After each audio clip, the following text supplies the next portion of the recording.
متابعين، هنعمل مع بعض صينية قلقاس باللحمة الطريقة التقليدية من أيام الفراعنة. هننزل بالبصل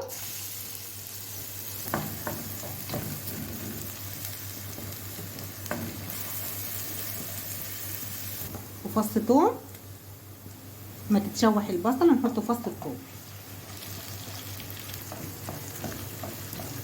بنعمل أكلاتنا في رمضان زي أي بيت مصري، وأكلات مصرية، ولا افتكاسات ولا اختراعات. مش وقته خالص، تعبانين وبنصور وتعبانين وبنعمل أكل.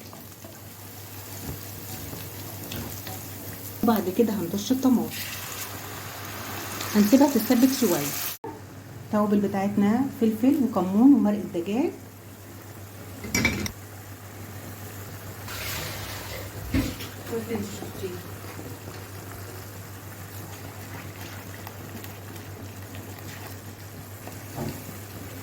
هنخلي اللحمه هي دي 3/4 تسويه، نخليها تتشكشك كده في التسبيكه الحلوه دي.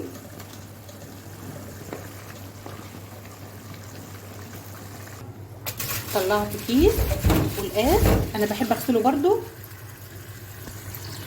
اول ما بيلمس الميه بيتفك معانا، بس انا بحب اغسل الحاجه حتى وهي طالعه من الفريزر. معرفش بقى دي ايه. قبل ما يتخزن انا هو كده كده بيتقشر ويتخرط، يعني انا بقشر القلقاسه وبعد كده بمسحه، بعد كده يتخرط ويتفرز. اطلعه من الفريزر بغسله زي ما انتم شايفين كده.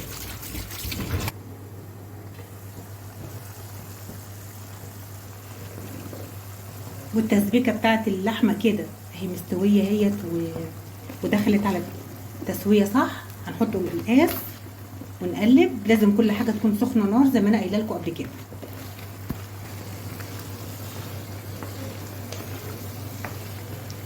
ديت بقى صينيه القلقاس بتاعت الانجاز، ونخلص بسرعه. بعد كده هنغطيها بالفويل وبعد كده نحطها في الفرن شغال بقاله 10 دقايق. لازم يكون سخن مولع. بعد كده سوايل كده كرنبين شوربه سخنين برضو.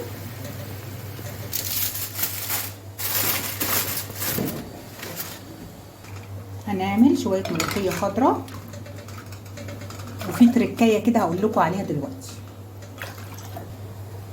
في الشوربه بقى هي كده كده الشوربه متبله بالملح والكمون والفلفل. هنحط شويه بس كده من عندنا كمون وحبه فلفل اسمر. هعمل الطشه بسمنه عاديه، ما نعملهاش بسمنه صفرة، علشان وانا بطش الطشه لقيت وش الملوخيه بقى لونه اصفر. يعني ممكن بزبده بيضه عادي او باي سمنه بس ما تكونش صفرة. دي التركايه اللي في الملوخيه. هنعمل الطشه بقى معلقه سمنه كبيره، وبعد كده فص الثوم. لو عايزين تحطوا كزبره ناشفه حطوا.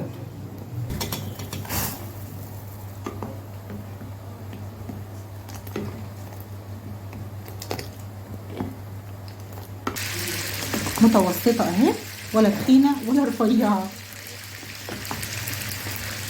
زي ما انتم شايفين، لا تقيله ولا خفيفه، في المتوسط اهي. وبرده حسب ذوقكم. صوما مقبولا وافطارا شهيا. باي باي.